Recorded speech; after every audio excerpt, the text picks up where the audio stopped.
aquí hoy. También saludamos a los hermanos que nos estarán viendo a través de las redes. Sabemos que hay algunos que están enfermos, especialmente algunos hermanos que es por las redes de la iglesia, ¿verdad? Y también algunos otros amigos de las distintas iglesias y amigos en el Señor. Y también que no son del Señor, pero que nuestra oración es que lleguen a ser parte de la familia de Dios, ¿verdad? Le damos gracias a Dios por el privilegio que nos da de congregarnos. Hemos alabado, lo cual es importante porque el cántico dice, estamos congregados para alabar, ¿verdad? O para alabarle. Y pedir que Él derrame sobre nosotros su bendición, la cual es abundantemente ya por Jesucristo nuestro Señor. Durante las últimas 3 semanas hemos estado contestando aquella pregunta llamada la exigencia, o no tan solo cuál es el primer mandamiento, que es, no tendrás dioses ajenos delante de mí, sino cuáles son los deberes que exige el primer mandamiento. Llevamos 3 días, o 3 semanas, los martes, contestando eso. Esta es la clase número 61 del día de enseñanzas. Y estamos ahora y vamos a contestar la pregunta número 100. Gracias al Señor. Y la pregunta 100 es la siguiente. Ya hablamos de qué exige el primer mandamiento. Pero hoy vamos a comenzar a hablar de qué prohíbe el primer mandamiento. ¿Qué prohíbe el primer mandamiento? Soberano Señor, te doy gracias. Habla de nuestro corazón. En el nombre de Jesús. Amén. Los pecados prohibidos en el primer mandamiento son los siguientes. Número 1, el ateísmo. Esto es negar o no tener a Dios. Para muchos, el ateísmo lo que significa es una persona que no cree que Dios existe. Sí, eso es una clase de ateísmo. Esa persona está realmente sin Dios. Pero también está lo que se conoce como el ateo práctico. ¿Qué es el ateo práctico? El ateo práctico es la persona que vive sin Dios. Ateos. La palabra a significa sin en griego y teos significa Dios. En todo sentido, entonces, cualquier persona que no tiene a Jesucristo como Señor está como sin Dios y sin esperanza. Otro de los pecados que prohíbe este mandamiento es la idolatría. Porque dice la Escritura claramente que no tendrás dioses ajenos delante de mí. Prohíbe el tener o adorar muchos dioses o algún otro Dios que no sea el verdadero Dios. También prohíbe no confesar a Dios como Dios. Cuando no confesamos a Dios como Dios y como el único Dios, estamos viviendo sin Dios y estamos violando el primer mandamiento. Este mandamiento también señala la omisión o la negligencia en alguna cosa debida a Él. Cuando somos negligentes con el único Dios verdadero, estamos violando ese mandamiento. Cuando estamos omitiendo en nuestra vida algo que ese único Dios verdadero ha dicho, estamos violando el primer mandamiento. Así que estamos viendo entonces que ese primer mandamiento abarca mucho, abarca toda la vida. No tendrás dioses ajenos delante de mí. También la negligencia a alguna cosa debida a ese mandamiento. Este mandamiento también prohíbe la ignorancia. Porque no podemos ignorar al único Dios. Dice, no tendrás dioses ajenos delante de mí. Ignorar al único Dios verdadero es violar este mandamiento. Porque él está diciendo, no es que no tengas Dios, es que tengas uno y no existe otro. Por lo tanto, la ignorancia no nos exime. La gente dice, que yo no sabía. El no saber no nos excusará en el día de Cristo. El olvido. Ay, es que se me olvidó. Esto no excluye, esto prohíbe el olvido, porque Dios dice claramente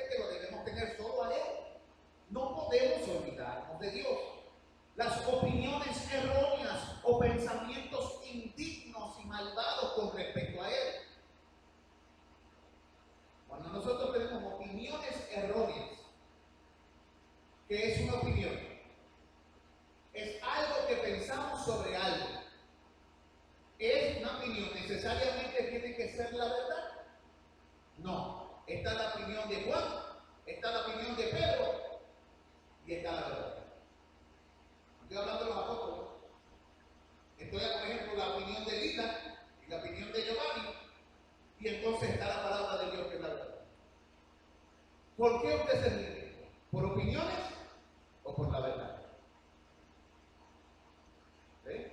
Cuando usted se rige por opiniones o pensamientos erróneos que no son la verdad declarada de Dios, usted está violando ese primer mandamiento. Porque usted está poniendo esos pensamientos erróneos y esas opiniones por encima de lo que Dios ha declarado, y él ha dicho: no tendrá Dios en la gente. ¿Eh? Cuando hablamos de no tener a Dios, o sea, no solamente nos estamos refiriendo a adorar al único Dios, sino lo que él ha enseñado y hablado. Decir cualquier cosa contraria a eso es poner nuestro concepto por encima del Dios verdadero. Y entonces esa opinión o concepto se vuelve nuestro Dios y dirige nuestro camino y nuestra vida. Dios dice: no, el que va a dirigir tu camino y tu vida soy yo. Yo soy tu salvación, yo soy tu Dios, yo soy tu guía. Eso no es algo que yo me inventé, eso lo enseña ese mandamiento. Todas estas cosas que estoy hablando las vamos a demostrar con las escrituras, para que no se diga por ahí que me saqué las cosas de la axila o de la manga. ¿Ves? Sí, porque la gente dice: eso fue. Y tal vez hay gente que me escucha por las redes, ahí se las está inventando otra vez. No, vamos a ir a la ley y al testimonio, porque la Biblia dice que si no hablamos en tanto a eso es porque no nos ha amanecido. El mismo apóstol Pedro dijo en una ocasión: si alguno habla, hable conforme a las palabras. ¿Qué otra cosa significa este mandamiento? Este mandamiento prohíbe, mire lo que prohíbe. Prohíbe los pensamientos indignos, las investigaciones curiosas y atrevidas tocantes a los secretos de Dios. Muchas veces los pensamientos que se levantan en nuestra mente y las curiosidades a través de las cuales corremos, muchas veces son una blasfemia contra Él. Porque hay cosas que le pertenecen solo a quién: a Dios. Y si Él no ha hablado al respecto de ellos, si Él no ha hablado al respecto de ellos en cuanto a su carácter y su vida, y Él no ha dicho nada, ¿por qué tenemos que estar inventando cosas? Jesucristo no nos enseñó a nosotros a seguir nuestros preceptos y nuestras curiosidades. Jesucristo nos enseña a nosotros a seguirle a Él y a caminar en sus enseñanzas. El que escucha mis palabras y las hace. Eso es. ¿A qué vino Jesucristo? A hacer su voluntad. La voluntad del Padre, dice la hermana, ¿verdad que sí? Jesucristo vino a hacer la voluntad del Padre. Y el cuerpo de Cristo, entonces, ¿para qué existe? Para lo mismo. Si la cabeza vino a hacer la voluntad del Padre, el cuerpo sigue a la cabeza. Tú y yo somos llamados a seguir la voluntad de nuestro Padre.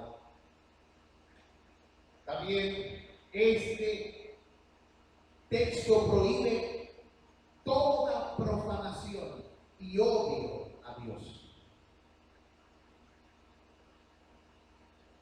Si tenemos a Dios como Dios, como el único verdadero, y en nuestro corazón hay aborrecimiento, aversión hacia Él, ese texto lo prohíbe.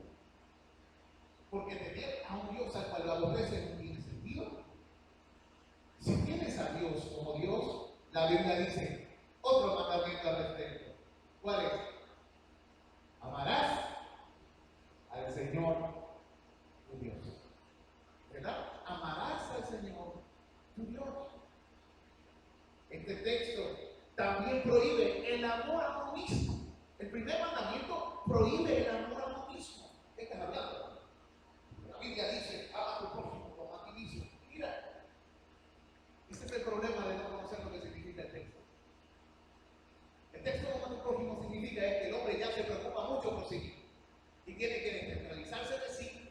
para ocuparse también de qué, del otro. Pero en este tiempo de psicología, donde la gente tiene sentimientos de algodón, la gente piensa, no, que me tengo que amar a mí mismo. Pero esa no era la intención del texto cuando se escribió. Estamos como los abogaditas de guardería que existen en estos tiempos, que cogen el texto y le quitan la intención y el espíritu del texto. No, el propósito del texto era enseñar. Así como tú te preocupas por comer, si tú ves que tu hermano padece hambre, alertarlo. Y eso se llama amarlo como a ti mismo. ¿Ves? El asunto era descentralizarse de uno mismo, porque el problema es ese. El problema es que nos amamos tanto y tanto que ponemos nuestros deseos, nuestros sentimientos y nuestros pensamientos por encima de Dios. ¿Ves? Por lo tanto, este texto, no tendrá Dios ajeno delante de ti, también ataca profundamente el orgullo del hombre y le enseña que el amor propio o el deseo propio o su propia voluntad nunca debe ir por encima ni estar por encima de Dios. ¿Lo estás captando? Lo estoy explicando ahora porque luego vamos a ver una serie de ilustraciones bíblicas donde vamos a demostrar todas estas cosas.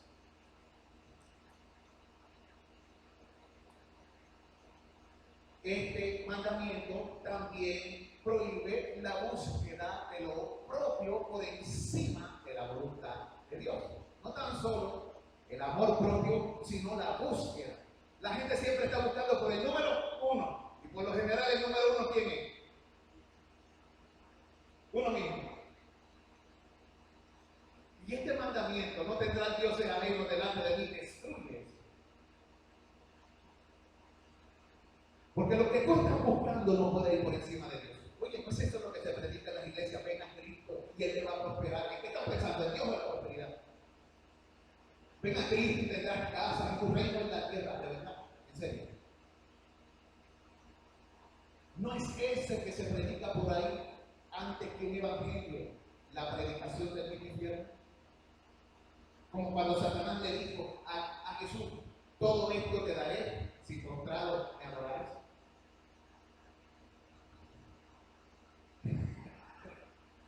¿Ve? Ahora, la gente me escuchará por las debilidades. Este pastor es demasiado radical. No, yo no estoy siendo radical, el que lo es Dios. No es algo que yo me invento y lo vamos a ver a través de las escrituras. Dios ha dicho, Él ha hablado y hay cosas que no pueden estar por encima de Él. Tanto es así que hay una palabra donde dice que el que ama el mundo y las cosas que están en el mundo, ¿qué dice? Que el amor del Padre no está en Él. Y eso lo dice en el Nuevo Testamento, para aquellos que dicen, no, eso que tú estás hablando es el mandamiento del Antiguo Testamento. Mire, amado, no tendrá Dios ajeno delante de ti todavía, así que vigente hoy. Imagínense que en el Nuevo Testamento dijéramos, como ya no estamos bajo la ley, ahora podemos tener otros dioses. Podemos pensar lo que queramos. Cada cual tiene su verdad, porque la verdad es relativa. ¿En serio? Eso es lo que enseñan las Escrituras. A eso es lo que vino Jesucristo, a decirnos que todo está bien como nosotros lo pensamos. No, Él vino a hacer la voluntad del Padre. Él vino a salvar, pero Él también dio enseñanza sobre el cual debemos construir nuestra vida.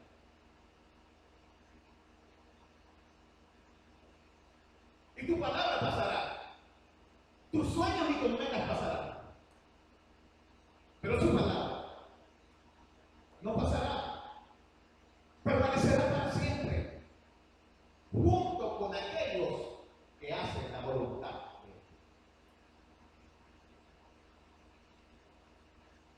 Por eso nos tenemos que preguntar, ¿y quién vamos a confiar? ¿En los pensamientos de los tiestos de la tierra? ¿O en los pensamientos de aquel encima de los cielos de los cielos, cuyo entendimiento no hay quien lo alcance, y cuya gloria y su divinidad está por encima del cálculo humano. Por eso Él está por encima y nunca estará por debajo. Sus pensamientos siempre serán los mejores. Sus caminos siempre serán los más altos. Y la sabiduría será alinearnos con aquel que más sabe, con aquel que todo puede, y con aquel que siempre ha sido, es y será. Eso, amado, es sabiduría, porque el principio de la sabiduría es el temor del Señor. Amados, ¿qué otra cosa prohíbe este texto? Este texto prohíbe los desórdenes inmoderados de nuestra mente, de la voluntad y de los afectos. Este texto prohíbe la credulidad. Noten, la credulidad no le agrada a Dios. La credulidad y el creer son dos cosas diferentes. Un crédulo cree hasta las mentiras, pero uno que cree busca la evidencia para conocer la verdad y seguir. Cristo vino para dar testimonio de la verdad, pero Él no vino para enseñarnos a creernos todo lo que las personas dicen. Un crédulo, tú le dices, ¿existe Santa Claus? Y él dice, sí.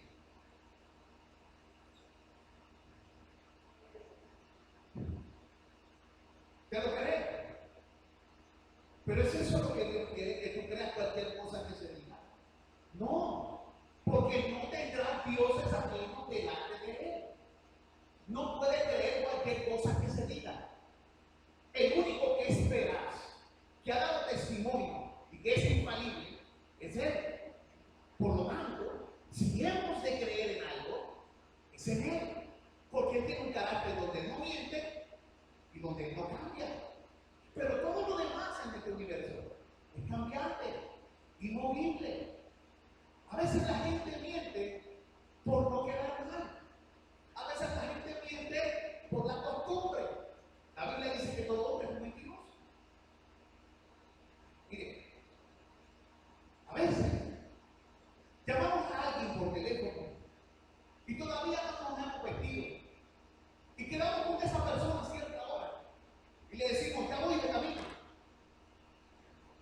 estoy casi llegando. Entonces tu esposo, tu esposa o tu hijo te dicen,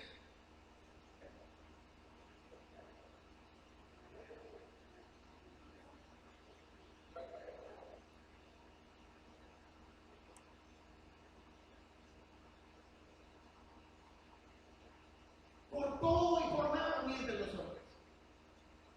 Es verdad el dicho, y lo que enseña la Escritura, Dios es verdad, y todo hombre es mentiroso. Por eso, si hemos de creer algo, tiene que hacer lo que este Dios ha dicho, porque Él no miente. Su palabra es más firme que los fundamentos del mundo. No puede ser conmovida. Para siempre permanece su palabra en los cielos. Amados, eso se llama vana credulidad. Pero también este texto prohíbe la incredulidad. No tan solo la vana credulidad, sino también la incredulidad. ¿Por qué? Porque Él dice, yo soy. No tan solo no deben tener dioses ajenos delante de mí, pero deben tener amor Dios, el único Dios, tu creador, yo estoy aquí, debes creer. ¿Ven la lógica de todo esto? Lo que yo estoy diciendo aquí es sentido común, es lógica, pero es algo que la Biblia enseña y lo vamos a ver. Prohíbe también la herejía, que es aquello que se aparta de la enseñanza de la fe, el error, el orgullo o la presunción. El orgullo y la presunción son aquellos que se levantan por encima de lo que otros piensan, e inclusive se atreve a levantarse delante de Dios y decirle: no, tú estás mal, porque yo estoy bien. Entonces nuestra presunción y nuestro orgullo está por encima de Dios. ¿Qué más prohíbe este texto? La seguridad carnal. Prohíbe también un celo corrompido, ciego e indiscreto. Hay gente en las iglesias que tienen un celo, pero que no es conforme al verdadero conocimiento de Dios. Cuando en nuestro celo por las cosas de Dios le añadimos a las palabras de Dios y atamos los corazones de los hombres por encima de lo que Dios ha dicho, estamos poniendo dioses ajenos delante de Él. Estamos poniendo nuestro celo por encima de lo que Dios ha dicho. Vamos a ver más tarde casos con respecto a gente que tenían celo, pero su celo lo llevó a cosas que eran contrarias a lo que Dios verdadero dice. Así que, si vas a tener celo por Dios, procura que sea un celo bien dirigido, conforme al corazón de Dios. Un celo como el de Cristo y como el del Espíritu Santo.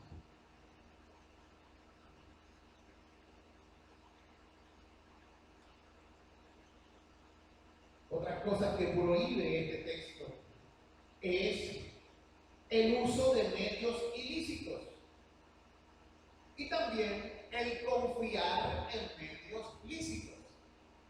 ¿Qué es ilícito? Algo que no se debe hacer. ¿Y qué es lícito? Algo que se puede hacer.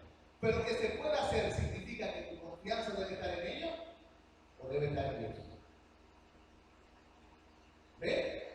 Hay cosas que se nos demanda que hagamos, pero Dios no quiere que tu confianza esté en tu capacidad para hacer esas cosas que Dios nos demanda. Dios quiere que tu confianza esté en quién, en Él. Por lo tanto, cuando hacemos cosas por medios lícitos, si nuestra confianza está en las cosas que hacemos, hemos puesto un Dios delante de nosotros. Hermano, porque entonces uno no se puede mover. No, hermano, uno se puede mover. Por eso es que estudiamos las Escrituras.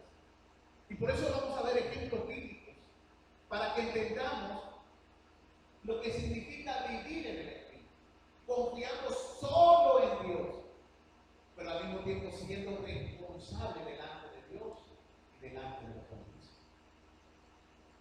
Porque acuérdense que la ley tenía dos partes. Una tiene que ver con nuestras responsabilidades para con Dios y las otras tienen que ver con nuestras responsabilidades para con nuestros semejantes. Y Dios nos enseña cómo vivir como ciudadanos del reino de Dios, llamados para todo lo que hemos creído. El reino de los cielos entre vosotros está. Ya ha comenzado. Lo que pasa es que no hemos visto todo lo que significa el reino de los cielos.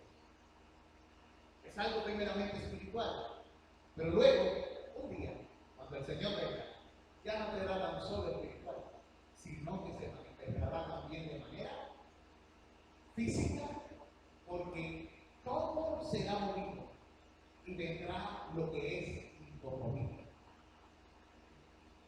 Vendrá lo que es inmarcesible, lo que es incorruptible y lo que nunca dejará de ser. Es necesario que las cosas temporales pasen para que permanezcan las cosas eternas. Cosas para las cuales Dios está preparando a cada uno de todos aquellos que creen y para las cuales Dios preparará también a todos los que creerán. Es importante que demos atención a esta palabra. Ruego al Espíritu Santo que mientras tú escuchas, amigo mío, con las de estas palabras, tú seas convencido por el Espíritu, dirigido por él. Ruego también que Dios hable a ti, hermano de la congregación, que estás aquí conmigo hoy. Podemos seguir diciendo cosas que no significan o que prohíbe este mandamiento. Pero como me gusta mucho la Biblia, vamos a comenzar. Buscando la escritura en el libro del Salmo, en el Salmo 14:1. Y vamos a ver primeramente cómo, cuando la Biblia dice, Dios no tendrás dioses ajenos delante de mí, también sí prohíbe el ateísmo en sus formas. Cuando digo en sus formas, me refiero a no creer que Dios es. Y segundo, negar o vivir sin Dios, o sin tener en cuenta a Dios, sin seguir a Dios, sin adorarle como Dios, sin reconocerle como Dios. Primero, en el Salmo 14:1 la Biblia dice, en aquel tiempo, no dice el necio en su corazón, no hay Dios.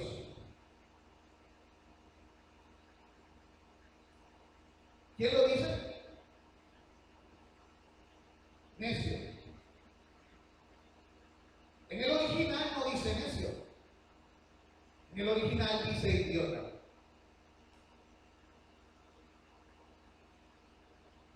¿Sabe?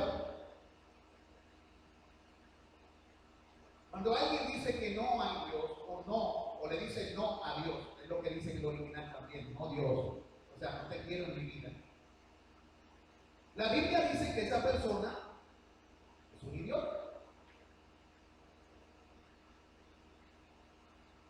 El hermano me dice, pero es que yo no vine a que me insultaran. Yo no te estoy insultando, yo estoy describiendo una condición.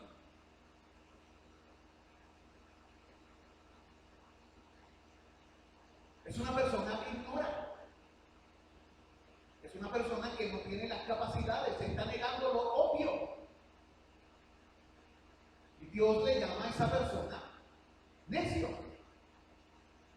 Lo voy a decir necio, la palabra necio es un eufemismo que se usa en español cuando se tradujo del original, porque el original es idiota. Es un eufemismo para que la gente con sensibilidades no salga corriendo diciendo Dios me llamó. No, amigo, toda persona que le dice no a Dios es idiota. ¿Cómo es eso, hermano? Pues sí, porque si Dios es amor y Él quiere bien para ti, y Él es misericordia, y Él quiere acercarse a ti, y tú rechazas el bien, el amor, la justicia, la verdad, todo lo que es bueno, recto, agradable, y tú lo rechazas y dices, no Dios, pues yo tengo que pensar que hay algo malo aquí.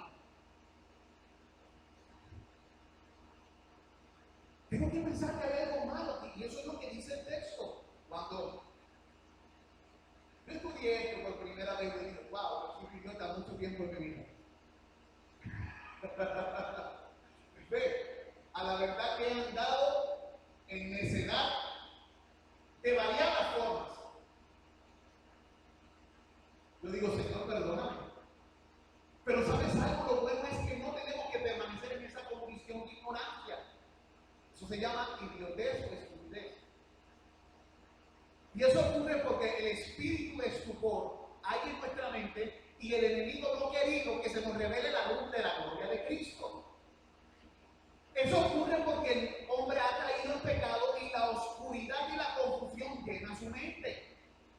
Pero cuando Cristo viene a la vida, la luz llega y disipa la oscuridad. Cuando Cristo viene a la vida, la inteligencia y la sabiduría de Dios se mete en nuestra alma y nos enseña el camino. Y dejamos de ser necios para llegar a ser sabios. Ahora, si permanecemos de espalda a Dios, significa que la idiotez será la que nos defina y será nuestra característica inevitable por el tiempo y para la eternidad. ¿Quién quiere permanecer como idiota toda la eternidad? Una persona inteligente. Una persona sabia quiere permanecer como esto toda la eternidad. Así que estamos viendo que esa necedad no tan solo tiene que ver con las capacidades, tiene que ver con las emociones. Porque no tenemos entonces una inteligencia emocional clara, no sabemos lo que queremos. El ser humano busca por ser amado, pero desecha a la esencia del amor. El ser humano busca que le traten y alivien su carga, pero cuando el Dios que es misericordia se acerca, lo desecha. ¿Es eso sabiduría? Son cosas que tenemos que pensar. Dios quiere un pueblo que le dé un culto inteligente y racional. Mi intención no es hacer sentir mal a ninguno de ustedes. Mi intención es revelar lo que la Escritura enseña y que cada uno no evalúe a su prójimo, sino se evalúa a sí mismo. Yo no puedo decir que tú eres eso, pero Dios sí lo puede decir. Si yo no digo que dice la Biblia de mí, que yo estoy en pecado y que puedo ir al infierno, no, hermano, tú lo que eres un, no. Pero si Dios lo dice y tú escuchando lo que Dios dice, bueno, Dios dice eso, y ya yo no quiero, porque eso es otra cosa, porque el que lo dije no fui yo.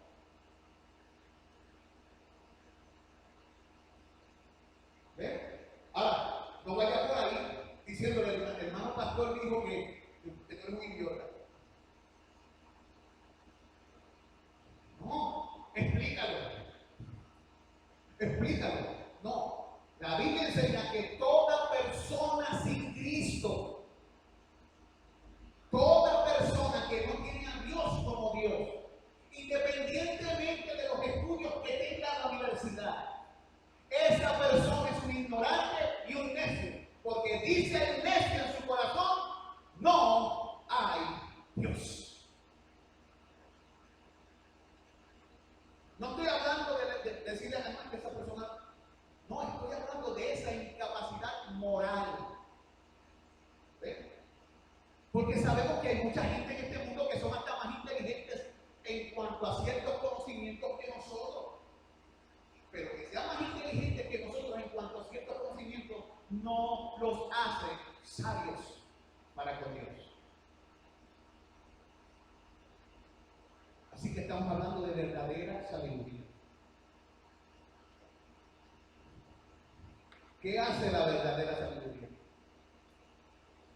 Cuando la sabiduría habla, se sienta y escucha. ¿Cómo lo dice el proverbio? La sabiduría va por las calles y clama y le dice a los insensatos, dice, ¿hasta cuándo? ¿Hasta cuándo amaré todas estas cosas? Prestad atención a mis palabras y yo haré que mi espíritu se derrame sobre ustedes y os haré conocer mis palabras. Aleluya.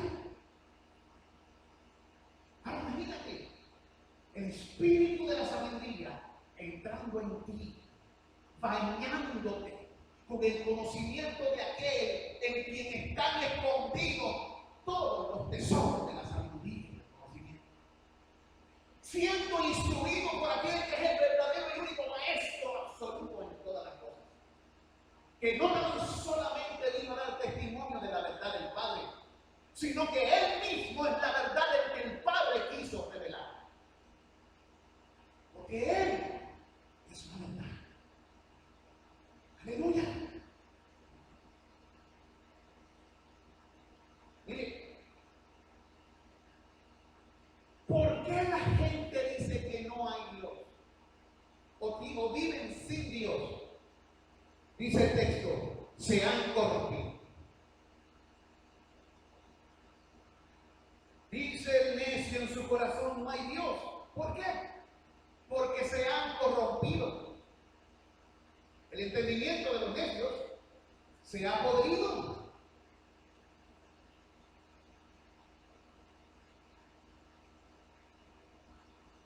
Dice más, hacen obras abominables. Así que la corrupción y el hacer obras abominables va contrario a esto que dice la Escritura, de no tendrás dioses ajenos delante de mí. El ateísmo te lleva a vivir lejos de Dios. Y el vivir lejos de Dios te separa de la fuente de todo bien. Por lo tanto, comienzas a vivir corruptamente y por naturaleza comienzas a hacer obras abominables. La palabra abominable, para los que no saben, es cosas aborrecibles o repulsivas. Y por eso es que el mundo está como está, porque el mundo vive sin Dios. Pero dice más en Efesios capítulo 12. Voy a hablar de la segunda clase de ateo. La segunda clase de ateo es el ateo práctico.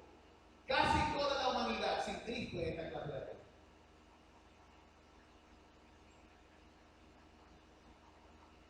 Miren lo que dice el ateo práctico. Efesios 2:12. En aquel tiempo estabais sin Cristo. Dios le está hablando a la iglesia de Efesios. O sea, que esa iglesia de Éfeso, antes de ser iglesia, ellos mismos eran ¿qué? Ateos. Y también no tenían a Cristo. Mire lo que dice ahí. En aquel tiempo estabais sin Cristo, alejados de la ciudadanía de Israel, ajenos a los pactos de las promesas, sin esperanza y sin Dios en el mundo. Fíjense que las palabras se las dice a gente que antes eran inconversos, pero ahora son creyentes. Significa que un ateo puede llegar a ser ¿qué? Hijo, no permaneciendo en esa condición. Si tú has creído en Cristo y sigues a Cristo, esa es tu condición. Estabas sin Dios. Acuérdese, cuando usted va al griego, a la Biblia, lee una Biblia en griego y lo que dice es a ti, o como se escribe, a teoi. Así es que se escribe en el texto, a teoi. Lo que pasa es que se pronuncia a ti. O sea, sin Dios, en todo cosmos, en el mundo. Así estaba la persona. Sin Dios, en el mundo. Eso violenta el mandamiento. No tendrás dioses ajenos delante de mí. Porque entonces esa persona tiene su propio concepto por encima de Dios. Cuando alguien dice que Dios no existe, esa persona está declarando con su boca que conoce y tiene todo el conocimiento del universo.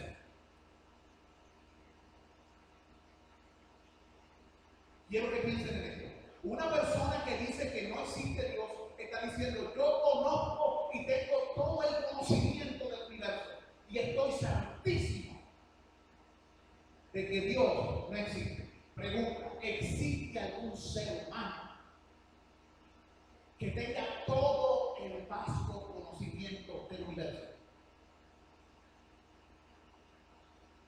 ¿No sería entonces mejor decir: Dios existe, pero yo no lo conozco? Es como aquel que dice: yo tengo un primo que se llama Pedro Torfar. Y yo vengo y le digo a la persona: ¿tú conoces a Pedro Torfar? Y la persona me dice: Pedro Torfar no existe. Esa persona está diciendo que conoce a toda la humanidad. Y está certísimo de que en el mundo entero no existe ni un solo Pedro Torfar. Pero yo tengo un primo que se llama Pedro Torfar. Pedro Torfar existe, lo que pasa es que no lo conoce. Pero él está más arrogante, que está diciendo que conoce a todo el mundo y que Pedro Torfar no existe. Eso es lo que hace los ateos. Dios no existe. No, lo que pasa es que tú no lo conoces. ¿Y por qué no lo conozco? Porque él no ha querido revelarse. ¿Y por qué no se revela? Porque no ha querido. Pregunta que yo hago: ¿yo puedo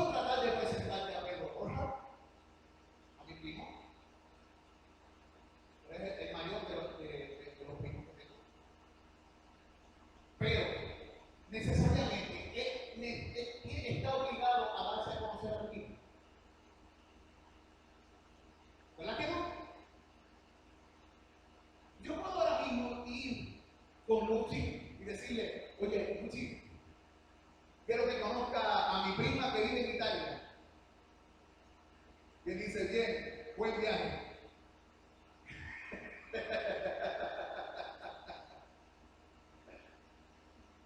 ¿Estamos entendiendo esto? Tenemos que dejar la arrogancia de creer que porque nosotros no entendemos algo o no sabemos algo, ese algo no existe, o porque no lo hemos visto. Existen tantas cosas en este universo que tus ojos no ven. Ahora mismo en esta alfombra existe un universo dentro de esta alfombra. Hay un zoológico allá adentro. Un zoológico microscópico. Significa que porque yo digo que no existe, no existe. Porque mis ojos no pueden percibirlo, no está. ¿Ven? ¿Ven lo que les estoy diciendo? Díganme si no es necedad. Eso que yo digo. Y por eso la Biblia dice el necio en su corazón no hay Dios. Y también habla acerca de que el mundo que ignora a Dios vive sin esperanza y sin Dios. Ahora, este Dios ha descendido y ha querido revelarse. ¿Y a quién se revela Él? ¿A quién quiere? Él vino y nos enseñó a su Hijo. La gente dice, pero ¿por qué no descienden una vez y se muestra? Pero es que si descendió, si vino, si caminó con nosotros, y lo rechazamos. Hizo milagros que ninguno otro hizo, habló como ningún otro habló, y lo aborrecimos en el corazón. Por eso, amigos míos, la fe no es política. Giovanni, ¿tú quieres decir algo? Un momentito, el micrófono, tómalo.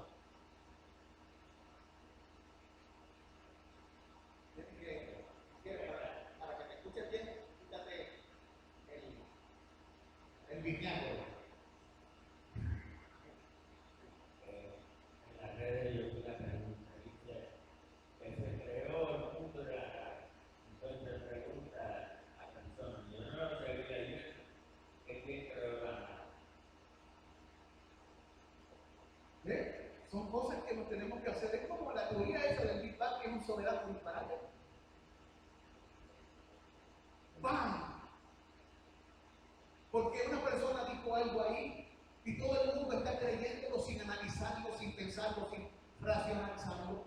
Y los enseñan en la escuela como si fuera la gran verdad, siendo una mentira de la cual no hay absoluta nada de evidencia. Porque si algo explota, se crean cosas. Yo pongo dinamita con los elementos. Y agarro las pulseras de dolor que tengo, pues, que son muchas. Y le pongo un cuarto de dinamita y un montón de otros elementos y explota y se crea algo. Y se ve. Por eso es que te digo que este mundo enseña muchas barbaridades aún en las escuelas. Cuando yo hablé con una maestra geneticista en el colegio y un maestro físico, ellos mismos tuvieron que reconocer que toda esa teoría que enseñaban era una patraña. Pero lo tenían que enseñar que no lo creían y no había evidencia.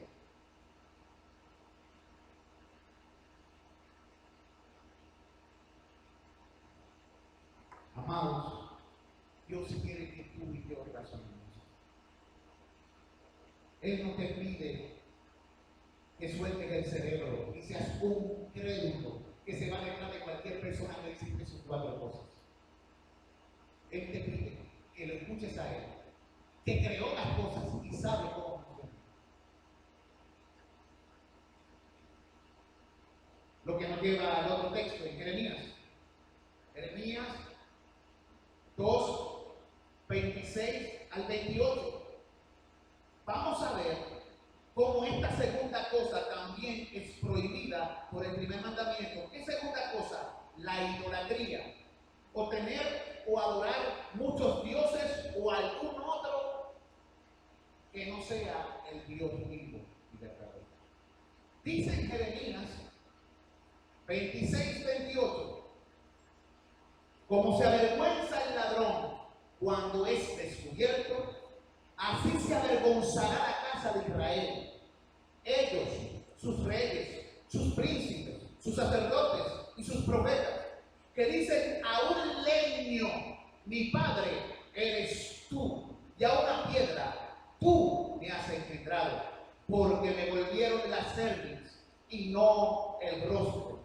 Y en el tiempo de su calamidad dicen, levántate y líbranos. ¿A qué le están diciendo levántate y líbranos? Al leño, o a la madera, o al oro. Estas personas estaban adorando otros dioses, tenían otros conceptos. Y Dios dice, yo voy a hacer que tú te avergüences de aquello de lo cual adoras. Te voy a demostrar que aquello en que pusiste tu confianza, que no fui yo, no es otra cosa que su ídolo, pero también eso nunca podrá librarte. Dios te está diciendo, esos dioses no te librarán, no tendrán delante de mí. Yo soy el único que soy el Redentor. Yo soy el único que salva, el único que libera y el único que quiere hacerlo de verdad. ¿Por qué te inclinas delante de un leño que dice, tú eres mi Dios, levántate y salva? Eso es lo que está diciendo el texto ahí. Entonces dice más, dice, ¿y dónde están tus dioses que hiciste para mí? Levántense ellos, a ver si te podrán librar en el tiempo de tu aflicción, porque según el número de tus ciudades, oh Judá, fueron tus dioses. Él le estaba diciendo a la gente que se llamaba a sí mismo el pueblo de Dios, ustedes tienen más dioses que lo que se debe tener. Hablando del pueblo de Judá, que era, dice, el pueblo de Dios. Nos lleva a pensar a nosotros como cristianos en este tiempo. Somos como ellos. Tenemos muchos dioses. Hay otras cosas en nuestra vida que se constituyen en nuestros dioses. ¿No te avergüenza eso? Eso es lo que está diciendo el texto. Vas a caer en vergüenza. Pero también sabes qué dice la Biblia. Jesús dijo, enséñame que todo el que cree en él no será avergonzado. Todo el que cree en él no será avergonzado. Esa es la promesa para ti.